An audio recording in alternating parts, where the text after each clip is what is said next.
Okay, I'll just summarise a little bit about the context for people who missed it this morning. The competition started in April, the Interplay competition for kinetic design, and it really is to stimulate interest in firstly delightful movement as an attribute of design, which we felt at the Trust was neglected in terms of design parameters, both commercially as added value feature that many companies are missing out. They're not thinking enough of how things they make move, but also from a cultural point of view, there's a real opportunity to draw from the performing arts in terms of movement. I just sometimes wonder, and I do ask around, how many design courses, never mind engineering, have a little bit of choreography, which is simple movement. I don't think they do. Never mind interaction issues and adaptability, which are all dynamic, performative kind of theory and practices.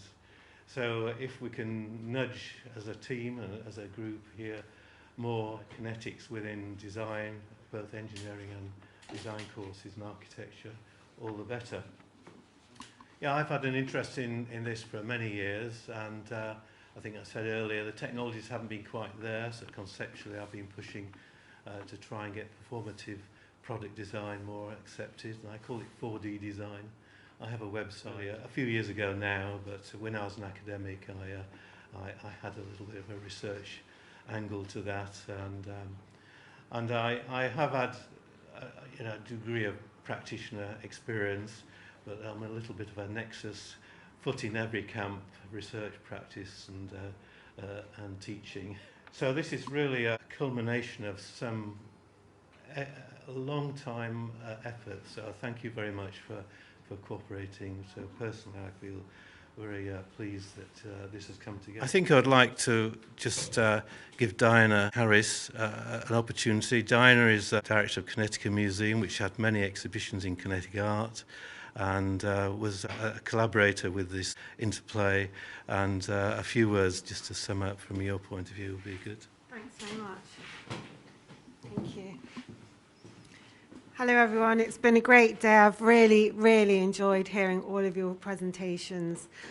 I've been judging with Alex and the rest of the team, all the judges from the beginning, so I've seen all the entries and gone right through with all your entries, and I must say I've never seen a more impassioned and positive and empowered group of presentations. Everyone's so strong about your designs, your ideas, your concepts, and I really commend everybody for all the work that you've done on it. When Alec got in touch to say we're doing a kinetic competition, I was very excited by the fact that it's a new generation of artists, designers, engineers, creating these incredible designs. And, I feel also that the presentations and the works that come from a really meaningful place are the actual ones that shine. And I feel that in all of your work, to take that idea forward, where it has such a deep meaning for you, because that is what you are sharing. That is your gift that you're giving to everybody, is what's inside you that has to come out and what you are really impassioned about. So good luck to all of you, shining stars.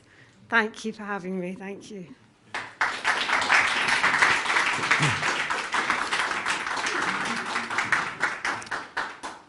I would just like to say a little bit more about the Design Education Trust. We've been going a few years now, since 2015, and we started by providing scholarships for one or two students in central London, the colleges like RCA and CSM and the Bartlett.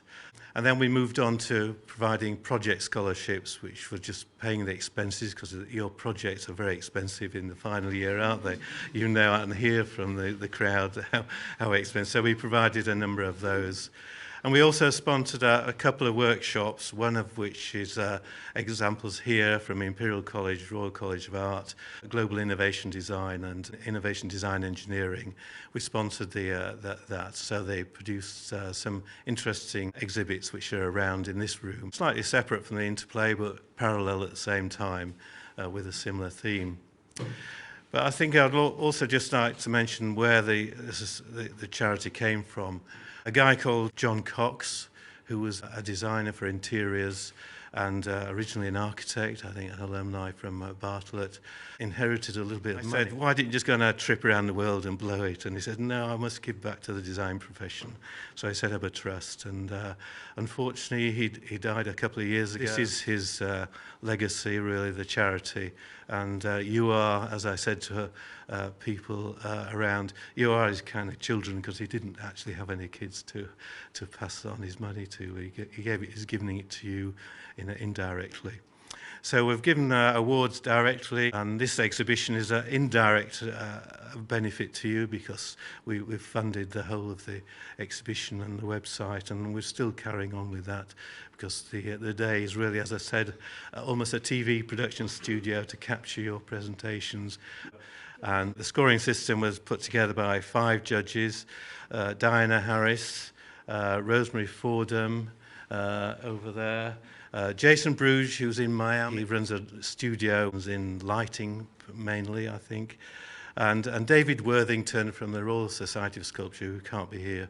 He's in a farm in Wales somewhere. So 5 judges, grateful to all of them for giving their time.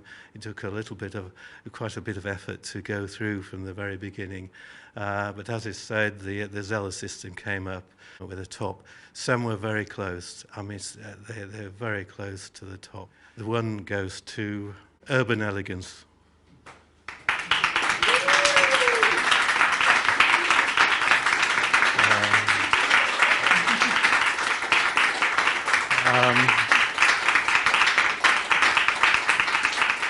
So sorry to the other teams, but we wish we could have supported you. But we feel that there are people out there who will grasp your ideas and support you, and whether it's industry or arts groups, they eventually get to know what you've done, and I think you'll all succeed with your designs irrespective. I would like to just extend the thanks. The Royal Society of Sculptors provided this room via Tere, and it's a great space. Yeah, beautiful building, well worth visiting. It does have exhibitions. Particular thanks go to the trustees for supporting this. So I've driven it as a director, but they've been very supportive.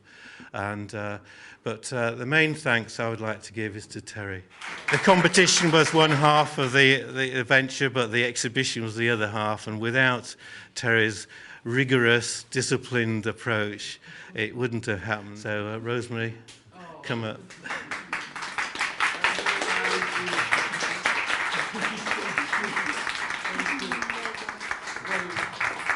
I just have to say that as an artist myself and someone that, So when I was studying, I did explore kinetics, and it was very difficult to get support from the studios and technicians and everything, because it's not a big focus, and then you want to do something, but then nobody knows how to do it. I even to finish a piece, I remember a retired engineer, that he actually felt so sorry for me that he attended me the whole summer on his workshop.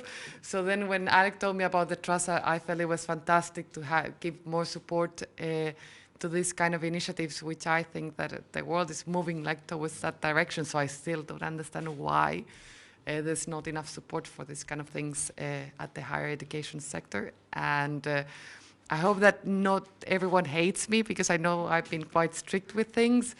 But I also think that it's good practice, and because it's a trust that's focused in education, I think that this is a time when you still have a bit of more flexibility, but then in real life, if you don't commit to a deadline, or if you just, you'll probably find curators who are far worse than me. So thank you so much for these beautiful flowers and for the opportunity.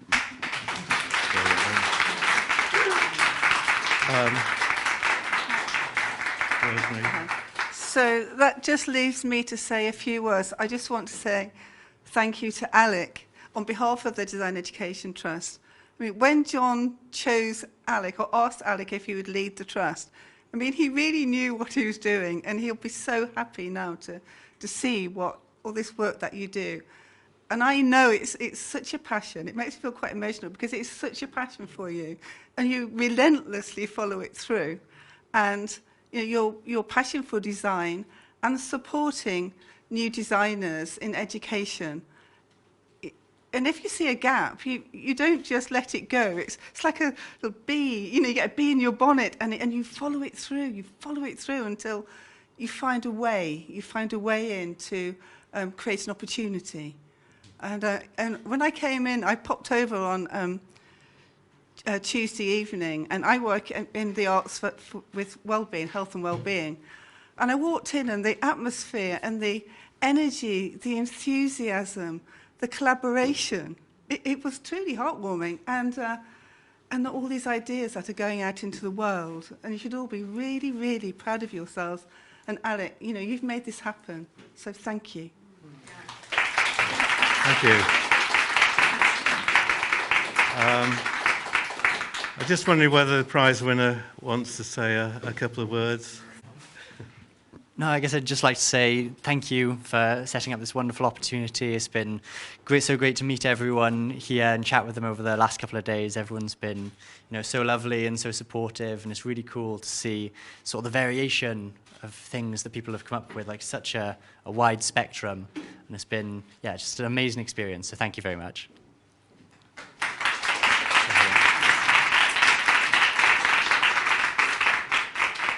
Okay, so we're really ended now. So thank you all for coming and online, and thank you for the video team as well. There are lots of credits in the catalogue as well. So good. So we'll end now. So goodbye to online.